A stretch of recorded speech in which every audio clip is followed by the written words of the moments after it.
Sveiki visiem. Hello everyone. My name is Pharan Akhtarkhavari, and I am deeply honored to be contributing to this conversation.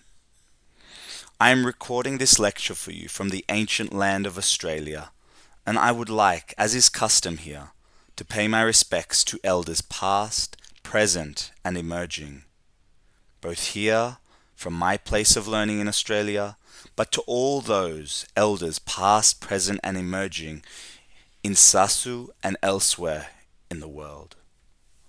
Ultimately, we are in a process of once again reconnecting with ourselves, our environment, and each other in the creation of a knowledge community that has been the ancient practice of the enlightened.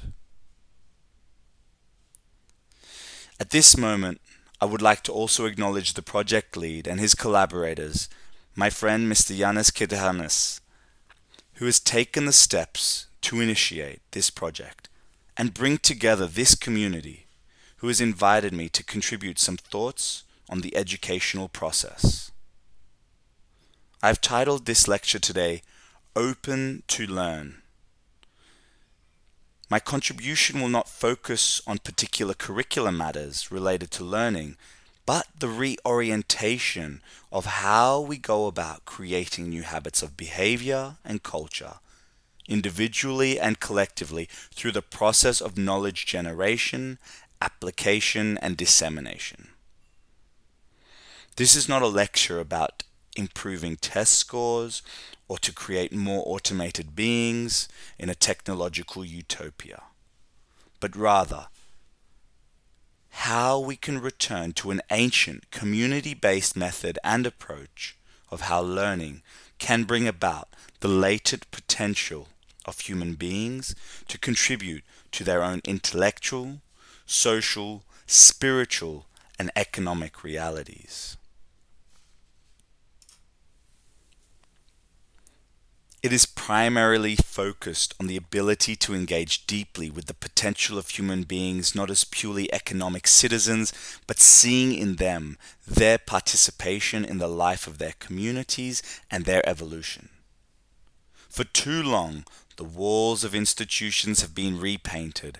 They have been technified and modernized, renovated and expanded.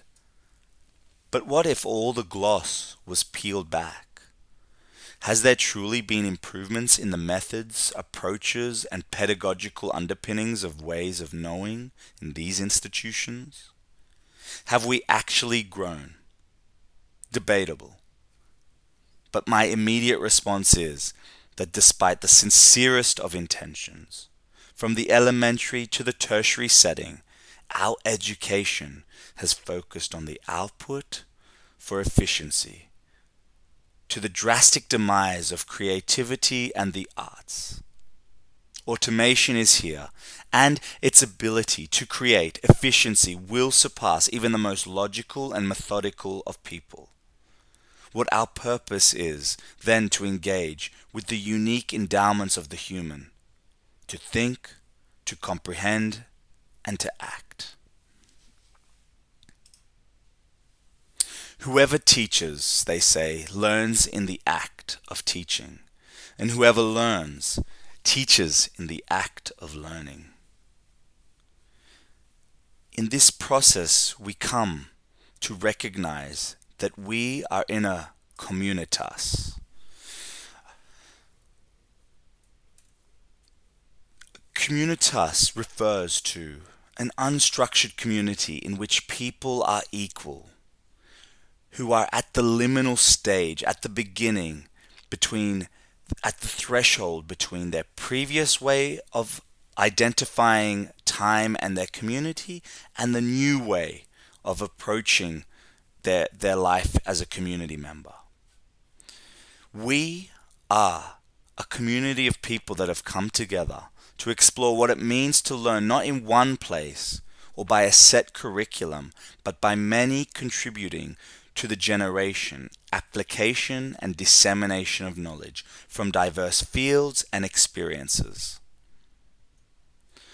The ultimate goal is that people feel invited to participate in this community experience, who feel valued and ready to contribute to the generation, application, and dissemination.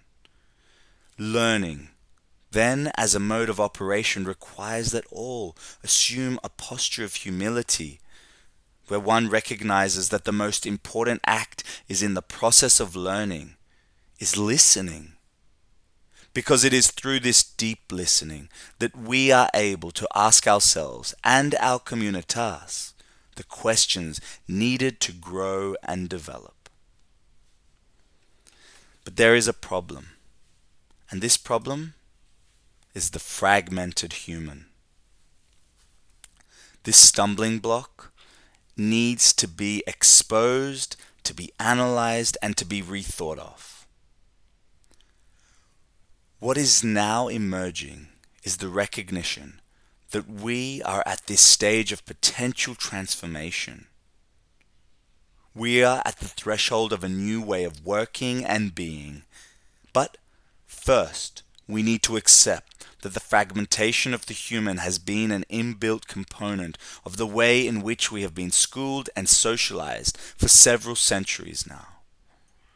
A form of polarization between ourselves and our environments has created this false idea that we are the masters of the world. We are not. We are custodians that must once again seek to respect deeply the world in which we live and the knowledge it provides us with. You are at the beginning of an amazing moment where, as a collective, you are seeking ways to rethink what learning is for you and your community. The place no longer matters, but rather the ability to communicate and share this knowledge, to bring it to life, to reflect on it, and to engage openly with the possibilities is the way of ancient learning circles. That including those needing to learn a particular skill or activity out of necessity or interest is generally a creative process, and not one that is detailed in mandated ways and particular curriculums.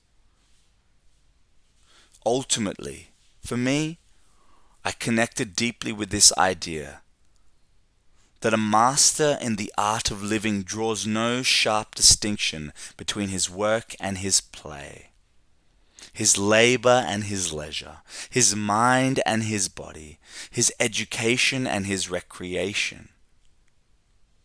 He hardly knows which is which. He simply pursues his vision of excellence through whatever he is doing and leaves others to determine whether he is working or playing. To himself, he always appears to be doing both. Ultimately, this is a process about reconnecting with ourselves and each other, to engage in a process of knowing, being, and doing, to act in the act of continually becoming.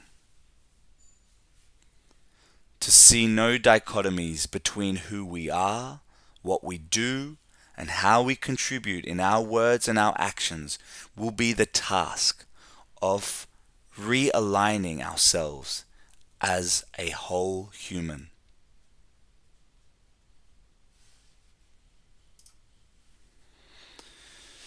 The fragmentation of the human has caused a major fragmentation of knowledge and ways of knowing. It has meant previously that knowledge was with the keepers, the teachers. In this new world of learning, in the community you are engaging with, this is not the case. Knowledge is not taught by teachers, nor does learning happen just in institutions. The problem of knowledge is about rethinking the relationship between those who know and those that are yet to know. I love the idea a while ago that I heard that stated, We no longer need the sage on the stage, but the guide on the side. The evolution of the idea that those who teach are not masters, but are guides along the way in which they are supporting, returning, and expanding the ways of the ancient to connect with ideas, to trial new ways of doing things. People are like living systems, start to engage in a process of dialoguing with each other, and a new model of learning is created.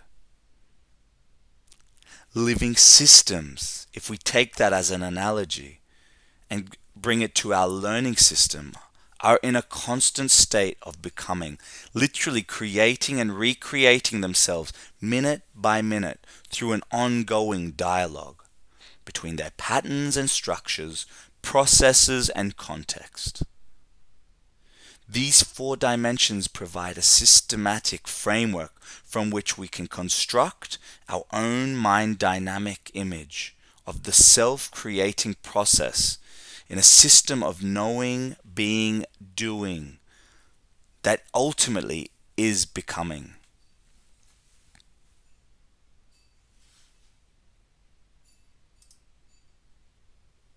Learning is about growing.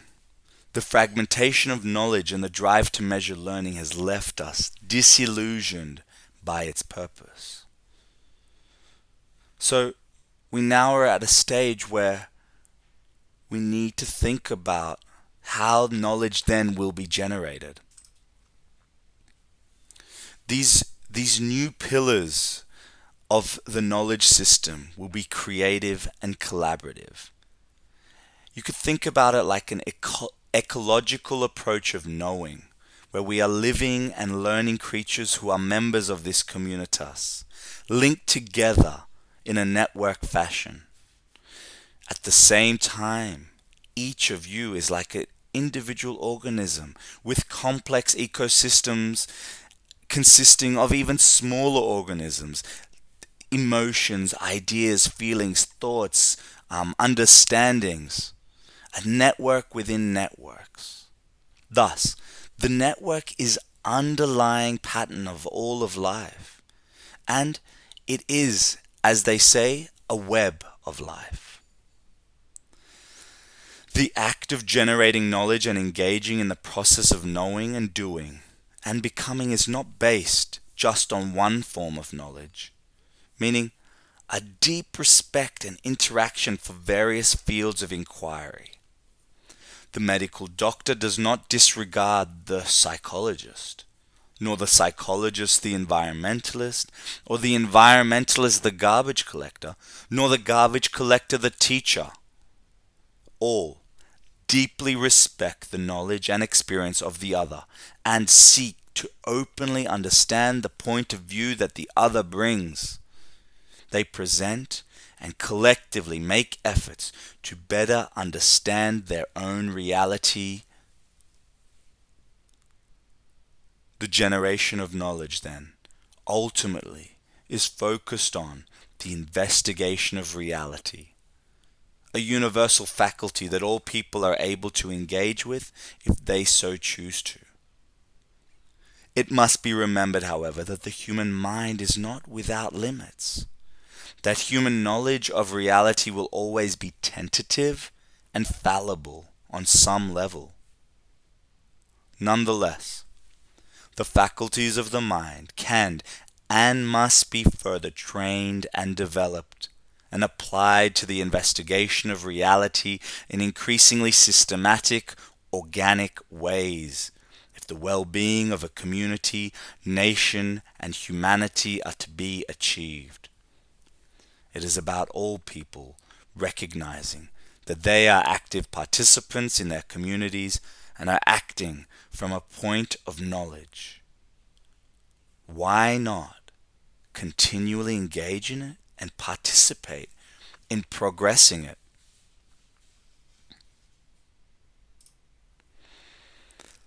This now brings us to the idea of the community as the praxis, as the place where theory, knowledge, and action all come together in the generation, application, and dissemination of knowledge.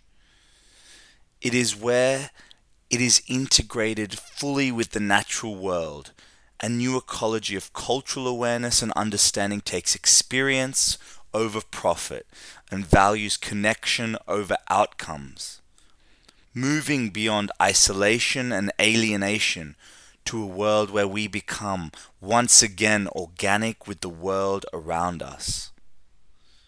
As Ivan Illich articulately describes, incidental education cannot any longer return to the forms which learning took in the village or the medieval town. Traditional society was more like a set of concentric circles of meaningful structures, while modern man must learn how to find meaning in many structures to which he is only marginally related. In the village, language and architecture, and work and religion and family customs were consistent with one another, mutually exploratory and reinforcing. To grow into one implied a growth into the other. Even specialized apprenticeship was a byproduct of specialized activities such as shoemaking or the singing of psalms. If an apprentice never became a master or a scholar, he still contributed to making shoes or to making church services solemn. Education did not compete for time with either work or leisure. Almost all education was complex, lifelong, and unplanned.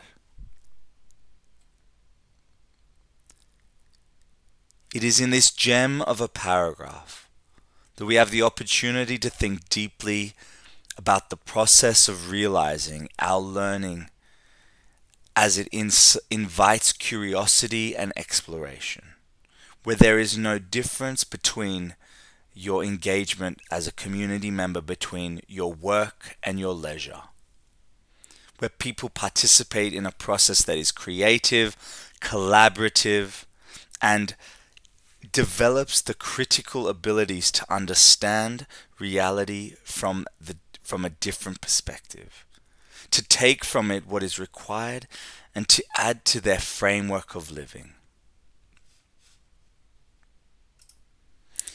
Engagement is small, slow, and global. It is where you have the opportunity to engage with an intimate group of friends, and your neighbors, your co-workers, your colleagues, your friends and family, in a process of continually trying to figure out what are the next steps regarding a certain project that you might be engaging with, whether that be a community garden, whether that be the improvement of a situation, whether that to be civic works or personal matters. You engage constantly in a process that is small, slow, and global. And this word global is something I kind of tried to imagine as still at all times a very localized situation, but it invites and incorporates the idea that we now have access to so much, and that you have a global access and availability to engage with diverse thoughts, to then further invite participation in this community, as you are doing right now with this Pluriversity in Cēsu. So really, this brings us now to the next point of reimagining the city and seeing the city as the place of learning. It's not a new concept in its totality.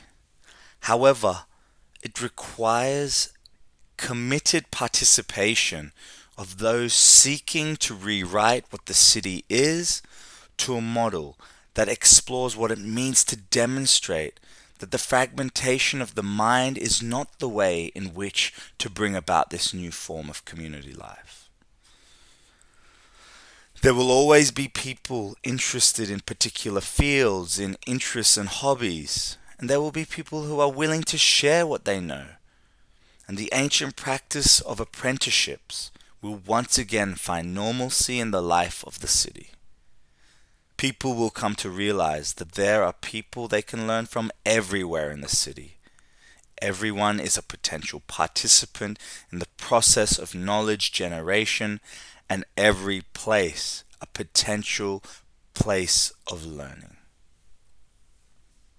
A key consideration for this group will be how we continually invite people to participate in this process, to make it inviting and inclusive, to share their knowledge and perspective, to expand our own understanding, and to participate actively in a community that is constantly becoming through their actions, learnings, and reflections.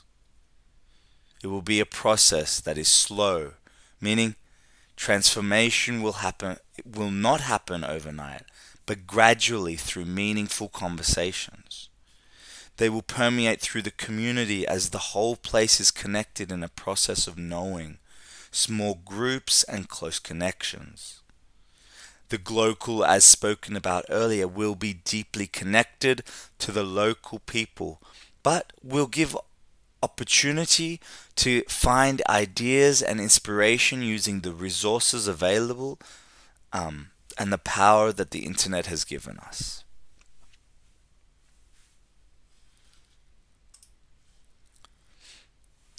And now the absolute critical pivot around which the knowledge process, for me at least, engages in is this dissemination of knowledge. How do we come about sharing this? What is the process of engagement? And really, it's through these three critical lenses of consultation, communication, and collaboration. We have an opportunity to rethink the culture of learning once again, that is intimately linked with the ability of people being perceived as collaborators in a process of knowledge creation and not purely as consumers in the exchange of information. Meaning, the spaces that are created throughout the city must invite the participation from diverse people, both new to the area and those who have been there for generations. The focus of this new form of learning cannot become a reinvention of old modes of working. Meaning, the community of learners and the people that engage with the pluriversity are dedicated to the process of elevating their consciousness, challenging their assumptions, reorienting their perspectives, and expanding their consciousness. These things cannot be measured. They are only experiences that are generated within an individual as they participate in this process of collective knowing through consulting, communicating, and collaborating. Let's dig a little further now. Let's dig a little deeper now into these three key processes for engagement. Consultation. The purpose of such consultation is not only to provide a framework within which collective decisions can be made, important though this is, it is a means of harmonizing points of view, promoting unity among the members of a community, of strengthening bonds of trust and love between individuals and institutions, and allowing new insights into complex issues to be brought forth and examined dispassionately. It also serves to foster systematic action, persevering focus among the participants in a given line of action, and allowing for diverse perspectives to be integrated into the group's understanding of the issues at hand, and guiding the process of their related activities. In this regard, consultation is an essential component of the mode of learning. To be able to consult, one needs to be able to communicate. And this form of engagement requires that people communicate in a way that does not further accentuate differences.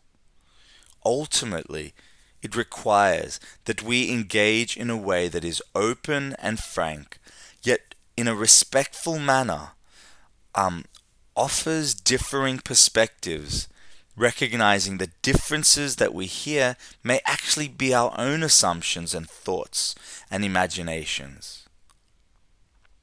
It is also important to remember that the purpose of consultation need not always be to arrive at a particular or final decision.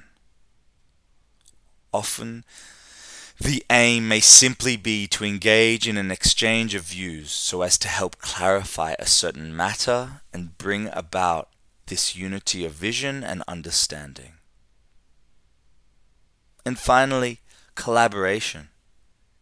It is the act of continually seeking to engage in the process of knowledge generation and dissemination with diverse groups of peoples, to see it from their perspective, to seek to understand what it is they are talking about, to listen deeply.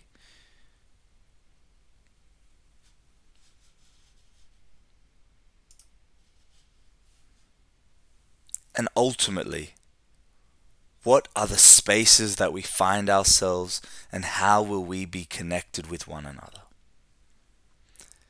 In an effort to reimagine the city as the place of learning, I would like to encourage you all to not only see this from a standpoint of higher education, but the totality of the learning journey.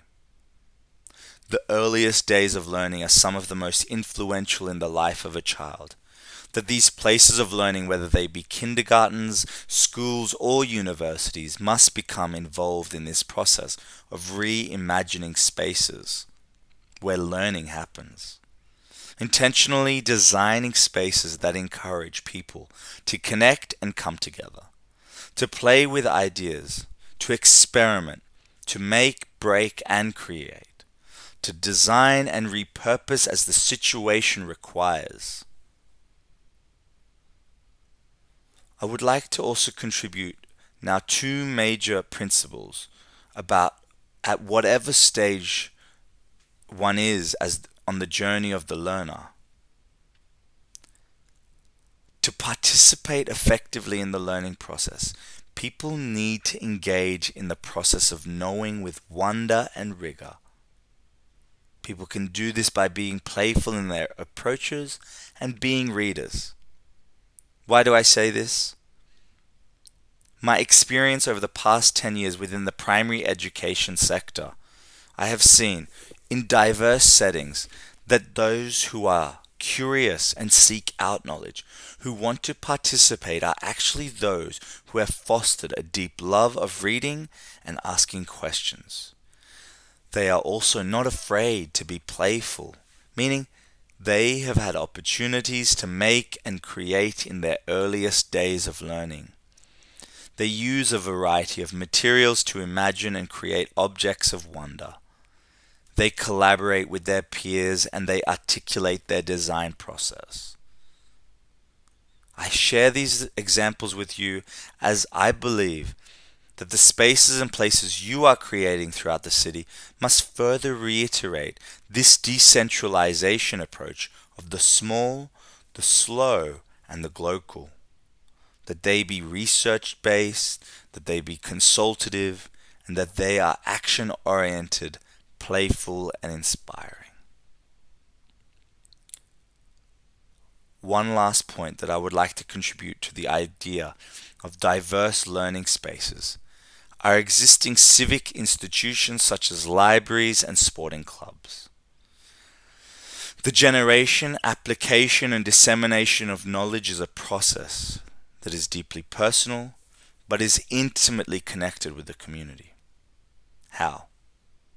I will share my own personal experience with you all.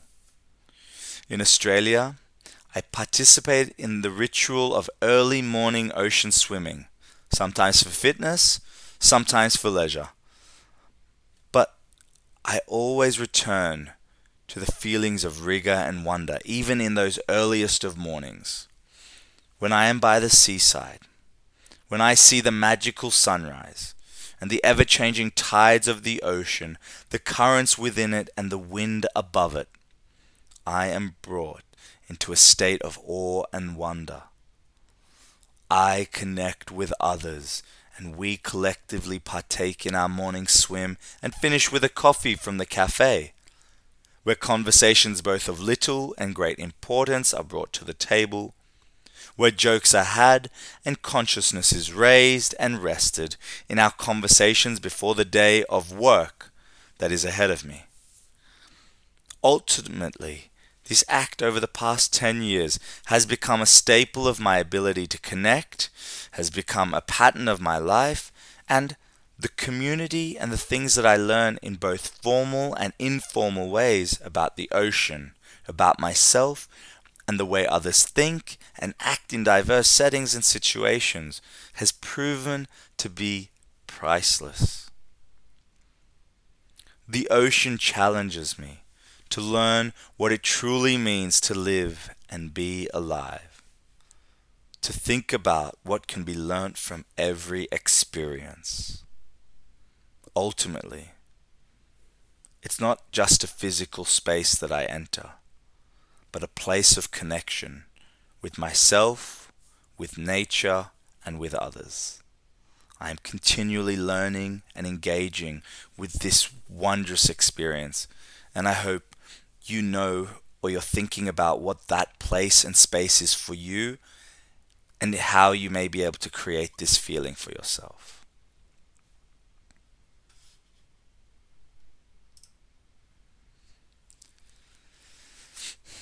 Finally, I'd like to leave you with another wondrous contribution from the ever critical and thoughtful social commentator Ivan Illich, where he writes about the commitment to a new path of learning that is not so much focused on schooling, but on the way we come together to learn, not for consumption, but for personal growth and communal development. He states, I believe that a desirable future depends on our deliberately choosing a life of action over a life of consumption, on our engendering a lifestyle which will enable us to be spontaneous, independent, yet related to each other, rather than maintaining a lifestyle which only allows us to make and unmake, produce and consume, a style of life which is merely a way station on the road to the depletion and pollution of the environment. The future depends more upon our choice of institutions which support a life of action than on our developing new ideologies and technologies. We need a set of criteria which will permit us to recognize those institutions which support personal growth rather than addiction, as well as the will to invest our technological resources preferentially in such institutions of growth.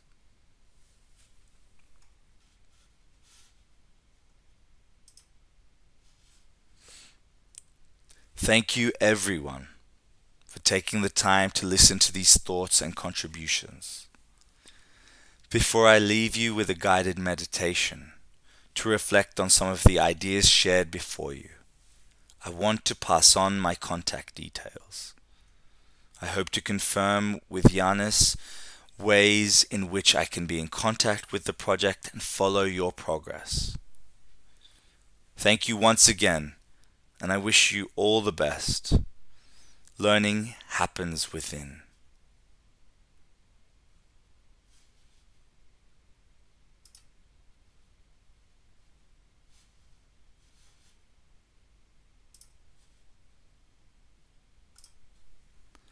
Learning begins within. Thank you very much.